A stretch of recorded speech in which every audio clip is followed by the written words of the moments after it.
ముస్లిం కమ్యూనిటీలో కొన్ని సాధారణంగా కొన్ని కట్టుబాట్లు, కొన్ని పరిధులు ఉన్నాయి మనకి. ఆ పరిధులు దాటి మనం వెళ్ళాం. అటువంటి కట్టుబాట్లు, ఈ పరిధుల మధ్యలోంచి ఒక మహిళ తనకు తానుగా ఒక స్వయం కృషితో ముందుకు వెళ్లి ఆ అడ్డంకుల్ని తొలగించుకొని తను ఏంటనేది నిరూపించుకుందంటే అది చాలా గొప్ప విషయం అండి. అది ఆ ఒక మెసేజ్ నేను దాంట్లో గమనించడం జరిగింది. ఏదో చెయ్యాలి, ఇంకేదో సాధించాలి అన్న ఆలోచన నన్ను నిద్రపోనివ్వలేదు.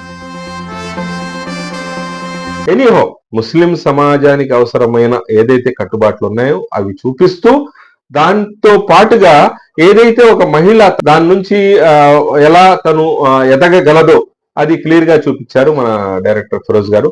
నేను కన్న కలలు నిజం చేసుకోవడానికి ప్రతి క్షణం ఆలోచిస్తూ కాలం గడిపాను. నేను అనుకున్నది అందరికీ చెప్పాలి, చేసి చూపించాలి అన్న ఉత్సాహంతో ఫిల్మ్ డైరెక్షన్ వైపు వెళ్ళాను.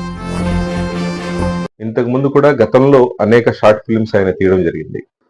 ఏ షార్ట్ ఫిల్మ్ తీసినా మెసేజ్ ఓరియంటెడ్ తీయడం జరిగింది. ఇటువంటి షార్ట్ ఫిల్మ్స్ అవసరం మన సమాజానికి ఎంతైనా ఉంది. ప్రత్యేకంగా మహిళల గురించి, ఉమెన్ ఎంపవర్మెంట్, అదే మహిళా సాధికారత అంటారు కదా, అది మేడం ఆ సినిమాలో special. Director Sania short film ఏదైతే ఉందో చాలా బ్రహ్మాండంగా వచ్చింది. నటులు చాలా బ్రహ్మాండంగా వాళ్ళు యాక్టింగ్ చేశారు. బ్యాక్గ్రౌండ్ మ్యూజిక్ కానివ్వండి, తీసిన విధానం కానివ్వండి, ఆ కెమెరా టెక్నిక్స్ కానివ్వండి, ఏదైతే లైటింగ్, ఇవన్నీ కూడా చాలా బ్రహ్మాండంగా ఈ షార్ట్ ఫిల్మ్ కుదిరినాయి. క్యా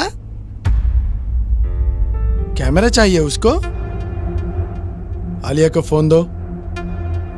ఈ డైరెక్టర్ సానియాలో ఒక ప్రత్యేకత ఉంది. అదేంటంటే ఒక చిన్న పాట ఒకటి ఉంది దాంట్లో. జనరల్ గా షార్ట్ ఫిల్మ్స్ లో ఆ పాట పెట్టేంత గ్యాప్ ఉండదు, కానీ ఒక పాట పెట్టడం, మహిళా సాధికారత గురించి ఆ పాటలో మెసేజ్ ఇవ్వడం అనేది చాలా గొప్ప విషయం. ఆ క్రియేటివిటీకి హ్యాట్స్ ఆఫ్ అండి. ఆ లిరిక్స్ కూడా చాలా బాగున్నాయి.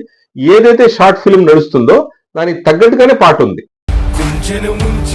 వర్ణం తీసి చిత్రించను వనిత శిరమే వంచదా